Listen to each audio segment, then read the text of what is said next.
Mambo vipi mtazamaji wa Kishamba Media, ni siku nyingine tunakutana hapa kuleteana taarifa mbalimbali za kimichezo. Leo hii tutaenda kugusia mchezo wa ligi kuu Tanzania bara kati ya wenyeji Singida Black Stars dhidi ya Wekundu wa Msimbazi, mchezo ambao utachezwa kule mkoani Singida.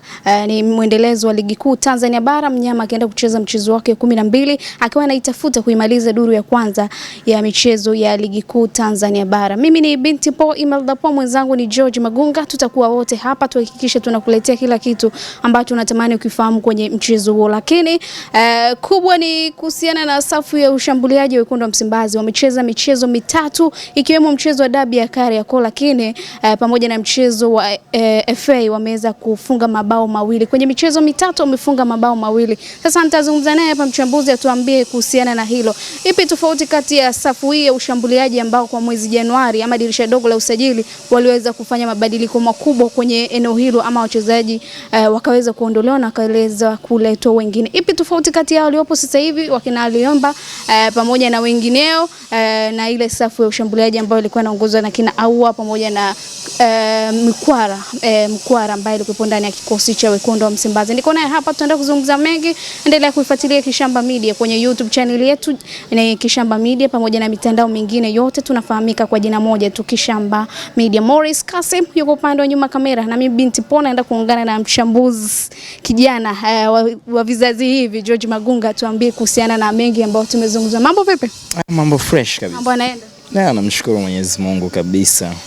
Kwenye mchezo wa ligi kuu ya NBC, mnyama atakuwa tena dimbani. Mchezo mwingine wa Singida Black Stars dhidi ya Vigogo. Ametoka kucheza dhidi ya Young Africans, amepoteza. Sasa hivi ni dhidi ya Simba kwenye uwanja ule ule wa Airtel Stadium. Tupe kiufundi zaidi, mchezo huu utakuwa ni mchezo wa namna gani? Singida katoka kupoteza, mnyama katoka kudondosha alama nyingine kwenye mchezo wa ligi kuu ya NBC dhidi ya Yanga baada ya kudondosha dhidi ya Dodoma Jiji. Michezo miwili mfululizo anagawana alama moja moja. Ni mchezo mwingine mgumu. Tuambie. Ni mchezo mgumu. Singida hawajai kutoa mchezo mwepesi dhidi ya Simba. Na kama unakumbuka msimu uliopita, ukiondoa sio tu michezo ya ligi, hata mechi ya nusu finali ya FA ambapo Simba alicheza na Singida Black Stars, ni mechi ambayo Simba alipoteza kwa magoli 3. Kama unakumbuka performance bora kutoka kwa Jonathan Soa, alifunga goli. Kama unakumbuka Emmanuel Keke pia alifunga goli. Unajua kuna mambo mengi yanazungumzika kwenye hili jambo, lakini kwa sababu umeni specify nilizungumza kiufundi, nafikiri tuanzie kwenye kiufundi kabla tujafika kwenye siasa. Kiufundi Singida, ukweli kwangu mimi binafsi naona wameshuka. Yaani Singida msimu uliopita na Singida msimu huu kuna kitu ambacho kimepungua. Kuna baadhi ya wachezaji wameondoka na kuna baadhi ya wachezaji wameingia kwenye timu, lakini bado naona kuna utofauti wa ubora. Mwalimu pia ambaye alikuwepo Singida Black Stars, Miguel Gamondi, ilikuwa ni sehemu ya fakta kubwa kwa Singida kupata kile ambacho alikipata mwishoni mwa msimu, na hata kwenda kupata ushiriki na kuanzia kwenye hatua za awali mpaka hatua ya makundi kwenye michuano ya kimataifa. Unajua sio jambo la kawaida. Mwingine anaweza akabeza tu kwamba mbona ni kitu ambacho kinawezekana. Tufanye tu analysis fupi. Azam amestruggle miaka mingapi kuitafuta hatua ya makundi, lakini iangalie Singida Black Stars, kwa sababu Singida zimetokea Singida nyingi hapo nyuma. Singida Black Stars ni mpya, imechukua muda gani kwenda kucheza hatua ya makundi? Haijachukua kipindi cha muda mrefu zaidi. So ukiwatazama Simba msimu ulivyoanza, kuanza vizuri sana, na nafikiri sizungumzi kwenye eneo la ukusanyaji wa alama. Unajua tunapojaji timu KPI kwa maana viashiria vya performance, alama ni kitu cha msingi. Kwa maana umekusanya alama ngapi, umefunga magoli mangapi, umefunga magoli mangapi, umetengeneza nafasi ngapi. Lakini jambo la msingi pia la kuhoji ni progress ya timu kiuchezaji. Kuna timu inaweza isiwe na katika wastani mzuri wa kukusanya alama, lakini unaona kuna sehemu anaelekea, na kuna timu inaweza kana kusanya alama lakini unaona kuna kitu ambacho kimepungua kwenye uchezaji wao. Sasa Simba ukiangalia msimu huu wamefanya maboresho makubwa sana kwenye kikosi chao. Makubwa kwa sababu kuna baadhi ya wachezaji wameondoka. Tena si wachezaji wachache, wachezaji wengi. Lakini Simba ameenda kumsajili mtu kama Libase Gueye. Na nakumbuka mimi nilikuwa ni mtu wa kwanza kuandika makala kuhusu Libase Gueye kipindi cha CHAN. Niliorodhesha wachezaji 10 ama viungo washambuliaji 10 ambao wamevutia zaidi, na namba 1 nilimpa Libase, namba 2 nilimpa Idi Nado, namba 3 nilimpa Okelo, namba 4 nilimpa Bangula, yuko MC Alger sasa hivi. na ni wachezaji ambao wanafanya vizuri kwa sasa. Kwa hiyo Libase ni material ambazo zina mjumuiko wa vitu vingi. Hajafanikiwa kucheza Ulaya kwa muda mrefu. Unajua Libase ameenda kufanya majaribio pia Valencia mwaka 2022, lakini mambo hayakwenda vizuri. So ukiangalia wenzetu mahitaji yao ni mengi, lakini kwa material ya mchezaji kama Libase inawezekana kwa Afrika akawa na uwezo wa kukidhi hayo mahitaji, especially ya Simba. Ukimwangalia Anicet Aura amefanya vizuri akiwa ndani ya bara la Afrika, ni tunasema Champions League material kwa sababu amecheza akiwa na ASEC Mimosa, lakini baadaye akaenda Stellenbosch, akatoka akaenda ligi daraja la pili Qatar, lakini baadaye akaenda akacheza nafikiri ni Finland.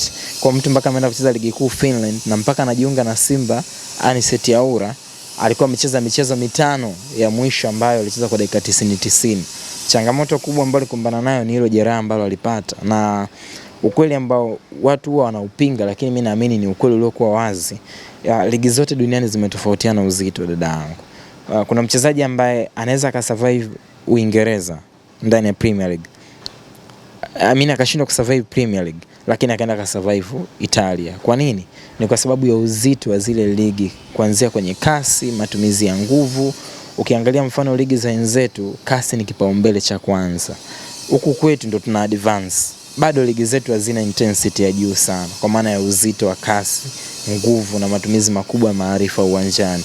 Ndio tunafanyia kazi ile eneo. Kwa hiyo kwa Aura kwa huku inawezekana akawa na mudu kwa sababu ya uzito wa ligi yetu, na hata Champions League inawezekana akamudu zaidi. Kwa hiyo Simba na wenyewe wanaangalia, wanaendelea kumfanyia monitoring kwamba amecheza mechi kadhaa, vipi maendeleo yake ya kiafya, kwa sababu ni jambo la msingi, na inawezekana kwenye eneo la recovery ama kurejesha mwili katika hali ya usawa na eneo ambalo Anicet akawa analizingatia zaidi, licha kwamba ni jambo la msingi kwa wachezaji wote. Kwa hiyo nimetaja wachezaji wawili wa Simba ambao wamesajiliwa katika kipindi hiki, lakini mchezaji mwingine ni Ino Loemba, kiungo mshambuliaji. Ino Loemba ni aina mchezaji ambaye amekuja kuongeza kitu. Cha kwanza ni upana na ubora kwenye kikosi. Ingia moja kwa moja kwenye kikosi cha kwanza za timu hizi mbili. Sasa kwa upande wa Simba ni Lalibase Geye pamoja na Chesambi, Ladak Chesambi. Tunafahamu chini ya Faldu alivyokuwa mchezaji muhimu na alikuwa anaingia mara kwa mara kwenye kikosi cha kwanza. Akienda Young Africans ana nafasi ya kuingia kwenye kikosi cha kwanza? Yeah, Libase na Alan Okello. Sasa nini katika kujibu nilikuwa nakujibu kwa comparison kwa mtu anayecheza au ngoja nielewe. Anza tena. Endelee. Twende hapo tuunge. Wewe piga swali ili Magunga na wachezaji wawili kutokea Simba. Tunaanza na upande wa Simba, nina Chesambi pamoja na Lalibase Geye. Chesambi alikuwa ni mmoja kati ya wachezaji wazuri ambao walikuwa wanaingia sana kwenye kikosi cha kwanza cha kocha Faldu msimu uliopita. Hivi sasa tukiwapeleka Young Africans, wana uwezo kuingia moja kwa moja kwenye kikosi cha kwanza Lalibase Geye pamoja na Ladak Chesambi? Inategemea na mahitaji. Mfano siamini kama Young Africans wana proper wing ule upande wa kulia, kwa sababu hata Alan Okello anatumika kule, lakini sioni kama ni natural. Yani of course ukimtumia zaidi ndani anaweza kukupa kitu bora zaidi. Kwa Libase, kwa sababu timu ina uhitaji wa mchezaji huyo kwa nadharia, kwa sababu uhalisia ni ngumu kwa switch ya watu, lakini kwa nadharia mchezaji anaweza akaingia kwenye kikosi cha kwanza Young Africans. Ladak Chesambi bado hata struggle, kwa sababu ukiangalia kama anapata wakati mgumu kuanza kwenye kikosi cha Simba, kikosi cha kwanza cha Simba, ni ngumu kwenda kucheza kwa wapinzani wako ambao wamekuzidi ubora, kwa sababu Chesambi nafasi yake bora zaidi ni kiungo mshambuliaji kutokea pembeni, hasa upande wa kushoto, na anaweza kutokea pia upande wa kulia. Upande wa kushoto Young Africans yuko Pacome, umenielewa? Lakini pia ukija upande wa kulia wa Young Africans yuko Alan Okello. Bado Chesambi kwa Okello still nafikiri Okello yuko juu zaidi, na mheshimu kwa sababu ni national team material. Ameniprove Okello kuanzia kwenye mashindano ya vijana mpaka kwenye michuano ya AFCON, CHAN. So mchezaji kufanya vitu vyote hivyo kwa taifa kama la Uganda, kumbuka wamei win AFCON mwaka 76, so wana historia nzuri na of course na huu mchezo wa mpira wa miguu. Kwa hiyo naheshimu pia wachezaji wanaozalishwa kwenye ile ardhi. Kwa hiyo for me nafikiri Okello ataendelea kuwa pale kama utamkompea zaidi na Chesambi. Sambi atasugua bench huko akimwangalia role model wake Max Zengeli akiwa anacheza. Yeah, of course unajua watu walimtafsiri tu vibaya, lakini mimi binafsi kwanza nilimappreciate. Kama unamkubali mtu just say pasipo kuzingatia misingi ya kiitikadi, mwisho wa siku itakuumiza tu kwamba mimi ni Simba yule ni Yanga. Mimi mwenyewe ni shabiki mkubwa sana wa Max. Ni shabiki mkubwa sana wa Max sana. Max mwenyewe amefanya mahojiano, alimtaja Pascal Musa wakati wale alikuwa KMC, sasa hivi kwa JKT kama miongoni mwa wachezaji ambao wanafanya vizuri.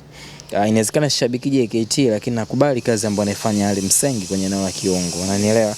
Kevin Nation na Pamba, lakini pia Adolf Mtasigwa na Azam FC, Yaya Zaid.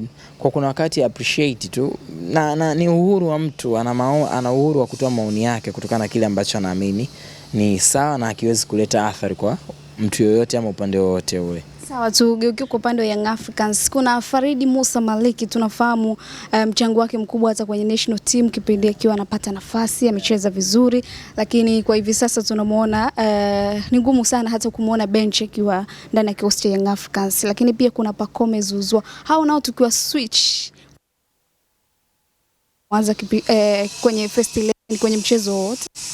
Pacome ni undroppable. Yani ni wachezaji ambao huwezi kwa drop kwenye kikosi cha kwanza, hasa kwenye ligi yetu kwa timu yoyote ile. Kwa atakuwepo ndani ya kikosi cha kwanza. Yani wewe mwalimu utatafuta namna bora ya kumfit in, lakini ili akupe kitu bora atakuwepo kwenye kikosi cha kwanza. Pacome anaanza kikosi cha kwanza cha Yanga na anacheza kikosi cha kwanza cha Simba. Kitu kinachoniumiza zaidi ni kwa Farid Musa. Kwa sababu ukiangalia direction ya career ya Farid Musa ilipoanzia, ilipokuwa imefikia mpaka hapa ilipo, unaweza kusema graph ya Farid imeshuka. Na umeshasema Farid ameitumikia timu ya taifa, unanielewa? Farid amecheza Tenerife nchini Hispania. Yani sio rahisi kucheza kule tena kwa taifa la mpira kama Hispania. Lakini Farid leo hii ni squad, yani siwezi kusema hata kama ni squad player, kwa sababu squad player ni yule mchezaji ambaye haanzi kwenye mechi lakini kwenye lineup kila mechi unaweza kumuona na pia. Yani Farid amekuwa kama ni reserve player. Yani wachezaji wa akiba wa ziada. Reserve ni wale wachezaji ambao kwa wenzetu wanafanya mazoezi mpaka na timu za vijana. Farid mimi kiukweli nasikitika, kuna mchezaji ndani yake. Yani ndani ya Farid kuna mchezaji anayeishi. Na Farid anatakiwa kuwa makini sana kwenye pindi ambapo ataelekea kufanya maamuzi yake baada ya mkataba wake na Young Africans kutamatika. Of course tunazungumzia issues za fedha, lakini naomba nikupe tu scenario fupi. Simba na Yanga na Azam wanatoa fedha nyingi sana kwenye signing on fee, kwenye mishahara, sawa? Lakini kuna yule bwana mdogo Sabri Kondo. Sabri hajacheza Simba wala hajacheza Yanga. Unanielewa? Sabri ametoka Zanzibar, sikumbuki ni timu gani lakini ilikuwa Zanzibar. Kaja akasajiliwa na Singida, kaenda Coast, katoka Coast kaenda Sweden. Unanielewa? Ukatafuta sehemu yako ya kucheza, ukawa na watu sahihi wa kukusimamia, and then show it, prove it, onyesha watu wakufanyia scouting waone data zipo sawa, performance iko sawa, indicators zote ukaweka green tick. Ni rahisi sana kujiuza kwenye soka la mpira wa nchi yetu. Umegusia sehemu nzuri muhimu sana kwenye mpira wetu, hasa wachezaji wetu wazawa pindi ambapo wanajiunga na timu hizi kubwa. Kuna kipindi unaweza ukasahau kama mchezaji yupo kwenye timu hiyo kwa namna ambavyo unakuta wanakaa sana. Umezungumza kwa nchi za wenzetu anaweza akawa anatumika hata kwenye kosi B. Tuambie nini ambacho kinakuumisha hasa wachezaji hao wazawa? Wengine wanafanya makosa kwenye michezo kadhaa, wanaamua kupotezewa ama wanaamua kujipoteza wenyewe. Nini changamoto hasa kwa wachezaji wetu? Sababu inawezekana zikawa zipo nyingi au tofauti. Kwanza katika kitu siamini kama eti wachezaji wajitumi. Sijaiamini. Kwa sababu kwa nini ujitumi kwenye kazi ambayo inakupa fedha ya kuendesha maisha yako? Unanielewa? Mpira kwa wachezaji ndio kitu ambacho kimewatambulisha hata sisi tunaongelea hapa. Kinachotokea ni kwamba kuna nyakati tu ambazo huwa zinatokea mabadiliko ya walimu yanaweza kaathiri performance za wachezaji na upatikanaji wao kwenye vikosi. Mfano, angalia Hussein Kazi, kosa ambalo lilifanya kwenye dabi. Sisi wachambuzi na jukumu la kuwapa elimu hata washabiki kwamba kwenye hii game ya football hakuna sehemu imeandikwa ama kuna kanuni ama sheria ama muongozo unasema kwamba mchezaji haruhusiwi kufanya makosa. Unanielewa? Makosa ni sehemu ya wachezaji. Chasambi alipojifunga ile mechi msimu uliopita dhidi ya Fountain Gate, mimi siamini kama Chasambi ndio alipelekea ile mechi kuisha 1-1 peke yake. Kwa sababu licha ya kujifunga, lakini Simba alikuwa na nafasi ya kuendelea kupata ushindi kwenye ile mechi. Nafasi ni nyingi alikuwa anatengeneza, akashindwa kuzitumia. Unanielewa? Lakini pia kuna nyakati ambazo wanafanya wachezaji pendwa makosa, watu wanatafutia excuses. Kwamba bwana, unajua mchezaji anafanya vizuri, kwa hiyo leo tu ana game mbaya. No. Vijana, mimi nashangaa taifa letu ndio sisi watu ambao hatuko proud na wachezaji wetu wazao. Yaani hatujivunii. Unanielewa? Yaani ukienda kwenye page ya club leo ikapost usajili wa mchezaji wa nje na mchezaji wa ndani, watu wanafuraha zaidi na mchezaji wa kigeni. Lakini nenda kwa mataifa wenzetu, yani wana ile tunasema uzalendo.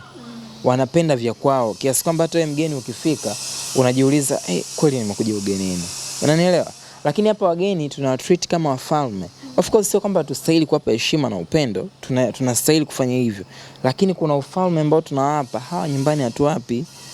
Mfano mimi nilikuwa naongea na ndugu yangu Rich Kiza.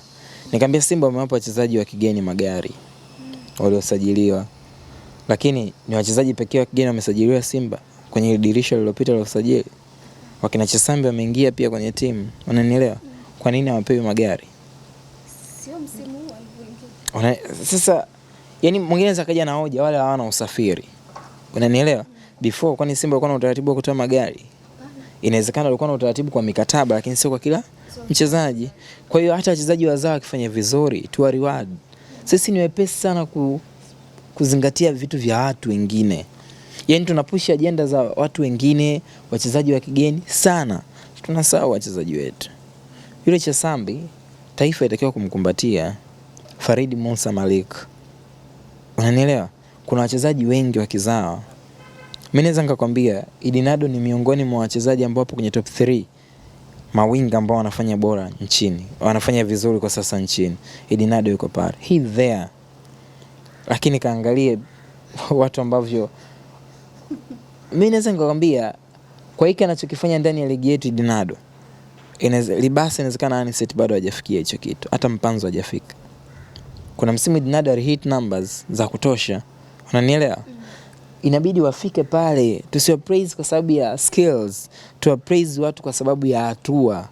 Yaani wanaisaidia timu kupiga hatua kwa umbali gani. Kwa hiyo kina Sopwa tunatakiwa kuwa proud.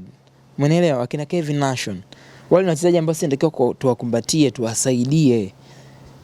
Hata katika kuwakosoa tuseme na conclusion nini wafanye. Lakini sisi utasikia, na hii nasikia kwa mashabiki, wakipanga wachezaji wa kizao utasikia kocha yupo serious, hataki tushinde hii mechi. Unanielewa? Mshabiki anahoji mchezaji, yani sababu inafanyika na ingia mchezaji wa kizao, mtu anahoji uenda kufanya nini? You see, mechi Yanga iliyopita walikuwa ugenini, watu wanaimba depu. Unanielewa? Lakini of course kuna wachezaji ni talisman wakubwa, yani wanavutia, wana mvuto wa kibiashara. Kwa hiyo hata washabiki wanalipa ticket kwa ajili ya kwenda kuwatazama wachezaji. Huwezi kuroll out jina la mtu kama Depu. Sawa, lakini ibidi ifike kipindi na watu waanze kuhoji, yuko Farid Musa Malik. Unanielewa? Ni vile tu mfano Farid Musa Malik, unafikiri mpaka timu imeenda kumchukua Ofen Chikola kumsajili kumleta ndani ya timu, ni kwamba Farid Musa hana, yani ukimchukua Chikola na Farid Musa, okay, umemleta Chikola ili uje uongeze nini ambacho Farid hawezi kutoa? Umemleta ni Okelo, mpe nguvu pia Faridi, kwa sababu ukitaka kumpata Okelo ambaye anafanya mara mbili zaidi, lazima aone kuna mtu kwenye ile nafasi anafanya zaidi yake. Tusiwakumbatie tu watu kwa max ili wacheze, kwamba unajua na maandiko yanakuwa mengi, atafunga, atafanyeje. Yani hataki kuwakumbatia hivyo. Tunatakiwa kuwapa ushindani. Unanielewa? Timu bora ni ile ambayo inaruhusu ushindani. Sio kumkumbatia huyu mtu kwamba huyu mtu ni alama ya timu ya nini. Unamwona ile Frank Yasink? Anatakiwa compete na kina Jobu. Unanielewa? Bakari Mwamnyeto, ukikuta watu ambao wanamzungumziaga Bakari, wanzo wakaisi wanazungumzia kitu cha aina gani? ama ni mchezaji wa chini kiasi gani. Lakini Bakari ya kuwa captain hivi Young Africans, kuna ushawishi aliutoa. Bakari performance ameitoa kwenye AFCON, unakuta sasa watu wanabadilika. Unajua Bakari bwana, lakini kipindi kile kwa unatuzingua sio peke yake. Kuna wakati kwenye maisha unaweza kaa kwenye vipindi vigumu. Na ndio kipindi ambacho watu wengi inawezekana wasikusupport. Sasa namna gani unafanya recovery na kurudi kwenye kipindi kilichokuwa bora zaidi kwako? Hicho ndio kipindi muhimu kwa binadamu yoyote yule. Inaonekana hata swala la saikolojia kwenye mpira wetu inabidi tulipe kipaumbele sasa.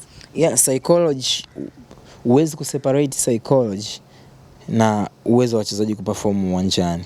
Psychology ina control mfumo wa akili wa mchezaji na hisia pia na mitazamo. Hiyo yote ni psychology hiyo. Unanielewa?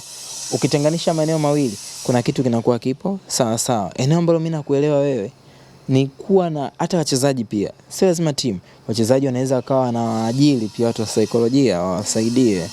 Unajua kuna wakati mtu anapitia tu mental health. Si ugonjwa ambao ni mdogo, ni ugonjwa ambao ni mkubwa sana.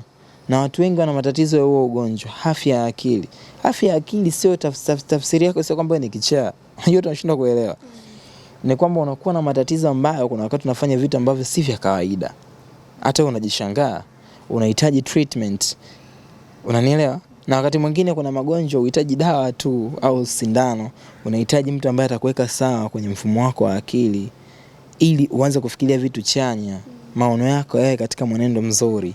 Ni kitu ambacho sisi kwenye ligi yetu, angalia wachezaji wakipata majeraha, wachezaji wakifanya makosa, mtu atakwambia mimi nabishana, naonaga ni kauli fulani ya kishamba sana kwamba dabi ndio inaamua hatima ya mtu.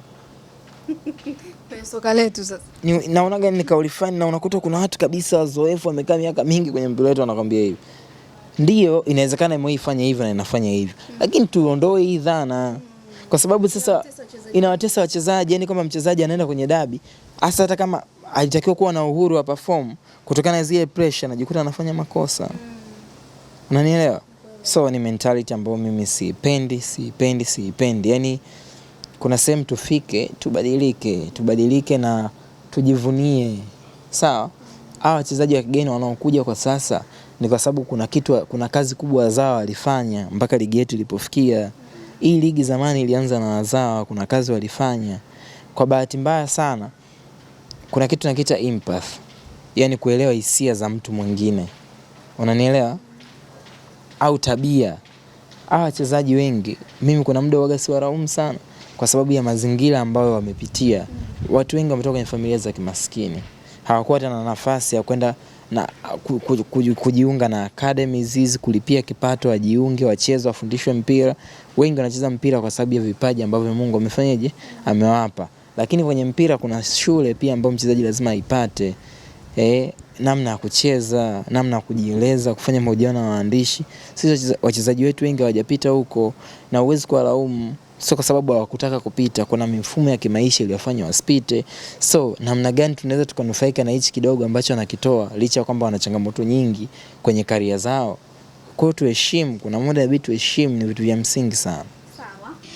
George, umegusia wachezaji wapi ambao wameingia ndani ya kikosi, na mwanzoni nilitamani ugusie ipi tofauti yao na wale ambao wameondoka. Wanasema Simba ni ile bado inafunga mabao machache hata kwenye mechi ambazo wengi walikuwa wanatarajia wafunge mabao mengi. Muda mwingine kwenye kukosa utulivu na kumalizia magoli inasababisha wanaondoka na alama moja kwenye michezo kadhaa ambayo nimekutajia hapo nyuma. Tuambie ipi tofauti wale washambuliaji ambao walikuwa wanaongozwa na Ahoua ambaye alikuwa mfungaji bora msimu uliopita, lakini pia Chris Mukwala ambaye alifunga mabao mazuri na muhimu kwenye michezo iliyopita ligi kuu ya NBC, pamoja na ile shafu nzima ya ushambuliaji ya ambayo iliondolewa mwezi Januari, na hii nyingine ambayo tumetoka kuizungumzia, na umewataja wachezaji ambao mpaka hivi sasa wanaonyesha kitu cha tofauti kwenye safu hiyo shambuliaji. Ipi tofauti yao wasi? Tofauti ipo. Kabla hujaja kwenye data, nafikiri tofauti ya kwanza ni aina ya uchezaji wao. Ni wachezaji ambao hawafanani kiutendaji kwa asilimia kubwa sana. Hapa nazungumzia profile, kwa maana kwa sababu unapofananisha wachezaji, anza na wasifu. Wasifu utakupa uhalali wa mchezaji, nafasi gani anacheza, sifa zake ni zipi. Lakini eneo la pili ni ubora wa wachezaji. Unajua huwezi kufananisha wachezaji ambao hawapo kwenye ubora, ambao at least unafanyaje? Unaendana. Yaani leo uchukue taifa labda la Tanzania alafu ulifananishe kiuchumi na taifa kama China, yani kuna kitu utakoje kiweka sawa sawa. Lakini ukitazama Simba ya sasa, moja kati ya kitu ambacho nimekiona kwa tuanzie kwa mawinga wawili, ongezeko la Libase na Anicet Aura, aina uchezaji wao ni aina tofauti mkubwa sana na Elie Mpanzu. Hao wawili ni mawinga ambao wanapenda kuwa wide zaidi, pembezoni mwa uwanja zaidi, na wana skill set, wamejariwa hiyo ustadi, ujuzi, ufundi, maarifa wanapokuwa na mpira, na wana uwezo wa kuadaa ama kuwapunguza walinzi, mlinzi mmoja wawili. Unamwona Anicet anafanya kwenye michezo, Libase pia anafanya kwenye michezo. Lakini ukimwangalia Ino Loemba ni mchezaji ambaye anakupa ile athleticism, yani kasi, nguvu na ushindani ndani ya uwanja, na pia ni multipurpose. Anaweza kutumika kama kiungo mshambuliaji, anaweza kutumika kama mshambuliaji kivuli pale mbele. Ukimwangalia mchezaji kama labda tumuongelee Rushaini alikuwepo, tumuongelee, nafikiri tuongelee wachezaji waliokuwepo kwenye safu ya ushambuliaji. Ameongezeka, aliondoka Mukwala kama unakumbuka. Utanikumbusha mchezaji mwingine alikuwa ni bwana mdogo Jean Charles Ahoua, aliondoka Mutale, lakini alikuwepo striker yule Lionel Ateba. Tukichukua sample ya hao wachezaji, unajua bwana mdogo Jean Charles Ahoua, game yake watu wengi walikuwa na miss profile. Yani unaweza kukutana na kundi la watu wanatamani Priska, yani Kishamba Media nyie mfanye kazi kwenye mitazamo ya media fulani. Unanielewa? Sasa ukimwangalia bwana mdogo Jean Charles, yeye alikuwa bora game yake, na watu wengi ilibidi wa stick kwenye game yake au kama Ahoua. Watu wengi walikuwa compare game yake na Chama zaidi. Na kwa nini? Kwa sababu Chama aliondoka, basi aliyokuja inabidi afanye kama kile ambacho Chama alifanya. Lakini Jean Charles Ahoua huwa anashangazwa na watu ambao wanashindwa kumpa appreciation, kwa sababu ni miongoni mwa watu ambao wameipeleka Simba kwenye fainali ya michuano ya shirikisho. Lakini angalia idadi ya magoli ambayo Simba walifunga msimu uliopita. Inawezekana Mukwala au Ateba 70% ya magoli ambayo Simba walifunga msimu uliopita, hao watu watatu walichangia kwa 70% ama kwa asilimia kubwa. So ukitaja wachezaji ambao leo hii tukaweka debate, tuweke wachezaji watatu ambao msimu uliopita watakiwa kuingia kwenye tuzo ya MVP, huwezi kumuondoa Jean Charles Ahoua. Angalia dakika ambazo alicheza Mukwala na magoli ambayo alifunga. Unanielewa? Ateba alicheza dakika nyingi, lakini angalia mchango wa magoli ambayo alifunga. Hakuna game ambayo ina mapungufu, lakini lazima pia tustike kwenye ubora, kwa sababu ubora unaweza kuziba mapungufu. Msimu huu sitaki kusema kwamba ni mapema, lakini nachotaka kusema ni kwamba tuwape muda wa wachezaji. Lakini kiutendaji nafikiri Jean Charles Ahoua ana nafasi kubwa ya kufunga magoli mengi zaidi kuliko Ino Loemba. Kiutendaji Jean Charles Ahoua ni miongoni mwa wachezaji ambao ni hatari kwenye mipira ya adhabu. Na watu wanasema Loemba ni machochari. No, ndio nilikwambia ni mitazamo. Yani kitu ambacho huwezi kudhibiti kwenye mitandao ya kijamii kwa sasa, vijiwe, wadau, ni maoni na unatakiwa uyaheshimu. Uyachukue usiyachukue ni wewe, lakini unatakiwa ufanyaje? Uyaheshimu na uyajibu. Kama unapinga kwa hoja. Loemba sio mchezaji machachari, unanielewa? Lakini hata wewe ukipata kibarua sehemu, siku yako ya kwanza unakuwa na shauku, unanielewa? Yani unakuwa na shauku ya kutekeleza majukumu siku ya kwanza ama wiki tu ya kwanza. Loemba ukiangalia anachokifanya ni kutuma taarifa kwamba sikilizeni, hamtaki kuwa na wasiwasi na mimi, naweza nikafanya ABC uwanjani. Lakini muangalie mtu kama Kratos, anacheza simple game, kwa sababu kila mtu anajua nini ambacho anaweza akafanya, na ndo tofauti na kuja hapo, unanielewa? So utafika muda atakuwa kwenye game state ambayo mimi natamani kumuona nayo, composure, utulivu wa kutosha, uwezo wa kufanya maamuzi uwanjani, kwa sababu as a talent one of the best Ino Loemba. Lakini pia nilikwambia athleticism ni kitu ambacho kinahitajika sana kwa wachezaji, kuwa na wachezaji wenye uwezo wa kushindana kuendana na kasi ya mchezo, nguvu na matumizi ya akili, kwa maana nishati ya akili na nishati ya mwili. Kwa nafikiri sitaki kumcriticize kwa engo hiyo, lakini moja kati ya eneo ambalo natakiwa kuwa na utulivu zaidi ni kwenye eneo la finishing. Kwa sababu ukiwa na produce numbers kwenye game yako, kila mtu atakupraise wewe. Kila mtu, hata mwalimu atakuwa anajua nina mtu ambaye anaweza kanifungia magoli 10 kwenye michezo 5. Hakuna namna utakuwa droppable kwenye kikosi cha kwanza. Utacheza tu, unanielewa? Lakini muangalie Selemani Mwalimu. Selemani Mwalimu kwa wakati huu nimemzungumzia sana na nimezungumzia maeneo ambayo natakiwa kuboresha. Lakini njoo kwa mtu kama Jonathan Soa. Unajua Soa ni miongoni mwa disappointment. Yani ni sajili ambazo zimefanyika, lakini licha kwamba ana numbers, kuna magoli amefunga, lakini bado hajafikia kile ambacho wana Simba wengi wanatamani kukiona kutoka kwake, au bado hajafikia hata kwenye ule ubora ambao alionyesha Singida Black Stars hata kwa 50%. Umekosekana kwenye michezo 5 kwa sababu ya adhabu. Ni makosa ya kinidhamu, kwa sababu unapokosekana kwenye michezo kwa sababu ya kadi ama kuhukumiwa na kanuni, ni makosa ya kinidhamu. Umerudi tena, kuna changamoto nyingine za kinidhamu unahusishwa nazo. Sawa, haijahalalishwa ulifanya ama hujafanya, lakini kuhusishwa tu inakuwa sio jambo jema sana. Na ukiangalia rekodi yake ya matukio, haikupi picha nzuri sana kuhusiana na taswira yake kama mchezaji.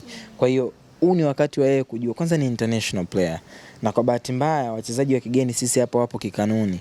Unaposhindwa kudeliver, kuna nyakati ambazo watu wanakuwa nje ya uvumilivu, wakaamua kukukata wakaleta mchezaji mwingine, na especially nafasi ambayo anacheza ni nafasi ambayo ina Selemani Mwalimu, ina Mwangosi plus Loemba kama mtu wa ziada, ambapo majukumu yake na nafasi yake ni eneo la kiungo. Kwa hiyo nafikiri kweli ukiangalia safu ya ushambuliaji kwa wakati huu ni watu ambao wana uwezo mkubwa, lakini ili tuje tuseme sasa wamefanya kazi ya ziada, wanatakiwa kufanya zaidi ya kile ambacho wakina au walifanya. Mkishindwa ku reach numbers ambazo wale walizifikia, inawezekana mkawa ni entertainers zaidi, mnaburudisha watu wanapenda wachezaji wenu, na watu wengi Tanzania wanapenda aina wachezaji wa aina ile. Pacome style, Libase style, kamsumbua beki, kamlaza, kampeleka kushoto kulia, ka feint, unanielewa? Lakini kuna wachezaji ambao wako more direct kwenye game zao. Yani ni goal oriented. Akiwa uwanjani anawaza muda gani na thrives kwenye box na muda gani anatakiwa kufika pale na kuweka mpira kwenye wavu. Hao wachezaji pia wapo. Sasa sisi wachezaji wanaofanya hivyo kwa kutupa numbers, mtu anakuambia mtu anafunga magoli ya penalty. Unanielewa? Mtu anafunga magoli ya foul. Sio vitu vyepesi. Unanielewa? Na ndio maana ukitafuta leo watu waliopiga free kick nyingi na wamefunga magoli mengi zaidi, utawakuta kina Juninho au Brazil, utamkuta Messi, unanielewa? Uwezi kumkuta kila mtu anafanya hicho kitu. Yani ile kalma Bruno Fernandes ku strike mipira ile kwenye mipira ya kutengwa, afanyi kila mtu kile kitu. Kwa hiyo akifanya Jean Charles, we praise, yani inawezekana usimkubali, lakini tambua anachokifanya sio rahisi. Unanielewa? Kwa hiyo hichi kizazi cha sasa ama hii timu ya sasa ya Simba wanaonyesha mwanga, wanaonyesha direction, lakini mimi natamani kuona, ili nije niseme sasa watu ni hatari wa hit numbers za ambao waliofanya msimu uliopita, lakini waipush Simba kwenye mafanikio zaidi ya msimu uliopita. Of course the Champions League ni fair, lakini ndani imbakia FA, imbakia Premier League. So ni wakati wa wao kukaa na kuona kwamba okay, na ushindani mzuri ni kufanya zaidi ya mwenzio. Yeah. Sawa, Magunga, tunaiona Simba sasa hivi ambayo imecheza michezo 11 naelekea kwenye mchezo wa 12. Kuna namna yoyote ambavyo wanajipush kuelekea tuanze kuona kwamba utawala Young Africans ama kile kilele ambacho walichonacho Young Africans, kuna mpinzani ambaye anakuja kwa kasi zaidi? Ukiitazama timu haipo mbali sana na kuchukua ubingwa, lakini pia haipo karibu sana na kuchukua ubingwa. Iko wapi? Yani wanashindana na Young Africans ambayo ubora wao na wenyewe kuna namna umepungua. Unanielewa? Yani kuna kipindi Young Africans nilikuwa na compare na wao. Yani mechi iliyopita na mechi viwango vyao vinafanana. Lakini Young Africans ni ukweli kuna sehemu, kuna level imepungua kwenye timu, na hawawezi kukiri kwamba wenyewe pia wanafanya reshuffle kwenye timu yao. Yani ni kama project inatoka kwenye project ya miaka 4, ile project ishaisha. Umeelewa? Young Africans sasa hivi ni kama wanatengeneza project ndani ya project. Mradi na waga na miradi ya sasa kuandaa kutengeneza mradi ndani ya mradi ni jambo jema zaidi kuliko kutengeneza mradi pasipokuwa na mradi. Kwa sababu mradi ndani ya mradi una sehemu ya kuanzia. Young Africans wana base, wana kina Baka, kina Mudathir, umenielewa? Kuna sajili zinafanyika kwa sababu hata wenyewe pia wapo kwenye majaribio kwamba hawakuiti kufanya trial, lakini wanakuinject kwenye timu alafu anaona anaweza akapop up akabust, akibasti anabaki, akishindwa tunaenda kuleta mtu mwingine. Kwa hiyo ukiangalia Simba mradi wao msimu uliopita umeanza upo alikili hilo. Msimu huu ukiangalia pia timu ni kama ipo katika taswira mpya. Hata urejea kina taswira mpya bado kwa sababu hakuwepo msimu uliopita. Kwa hiyo wenyewe Simba inawezekana gap la alama sio kubwa sana. Na Simba sasa hivi atakuwa anatazama katika maeneo mawili. Yanga adondoshe alama labda dhidi ya Azam, alafu yaje ashinde dhidi ya Young Africans. Japokuwa pia sio jambo rahisi kwa sababu Young Africans na yenyewe licha kwamba kuna sehemu ameshuka, lakini bado naamini ni best team yao. Lakini ni timu bora ambayo ipo kwa sasa ndani ya nchi yetu. Na huu bora ukitaka kujua umeshuka kwa timu zetu, angalia ushiriki wao kwenye michuano ya kimataifa. Yaani kama Yanga ndio timu yetu bora hapa nyumbani, lakini imeshindwa kutoboa kwenye michuano ya kimataifa, maana kuna same sisi grafu yetu imeanza kurudi chini. Unanielewa? Yeah. Hivi kesho Aucho atatupa kitu cha tofauti dhidi ya Simba kwenye eneo la kiungo? Yeah, itategemeana na fitness yake kwa sababu hajapatikana kwenye baadhi ya michezo. Training ya kawaida hivi na ni mchezaji wa muhimu. Of course ni key player. Tunazungumzia uzoefu wake, akili yake. Kwa sababu michezo mikubwa kama hii unahitaji wachezaji wenye uzoefu. Wanajua namna ya kunyonya ama kufyonza ile. Wanajua ni muda gani wa kuja na majawabu sahihi katika vipindi vigumu zaidi kwenye mchezo. Lakini ile leadership style yake gozi, unanielewa? Lakini pia playing style yake, uchezaji wake kama anakuwa fit tu, inawezekana akawa ni changamoto nyingine kwa upande wa Simba Sports kwenye mchezo wa kesho. Huwezi kumignore Khalid Aucho. Mchezo mgumu, nimekwambia mchezo mgumu. Simba na Singida hawajaikuwa na mchezo mwepesi. Hawajaikuwa na mchezo mwepesi hata kidogo, na nafikiri pia Simba wanalifahamu hilo. Na wakikumbuka matokeo ya mwisho kwa hayakuwa mazuri kama unakumbuka vizuri. Hayakuwa mazuri. Tena hawakufungwa kwa bahati mbaya. Ni mechi ambayo Simba alizidiwa. Sio kwamba muamuzi alifanya hivyo. No, Simba alizidiwa. So na wenyewe sasa hivi watakuwa wanaangalia ni muda wa kulipa kisasi, lakini Singida na wenyewe wanaangalia kama okay, we can labda tunaweza tukacompete na Simba kwenye eneo fulani na fulani na fulani. Kwa hiyo nafikiri ni mchezo ambao watu hawatakiwi kuukosa kiukweli. Yeah. Kushukuru. Na mimi nawashukuru pia.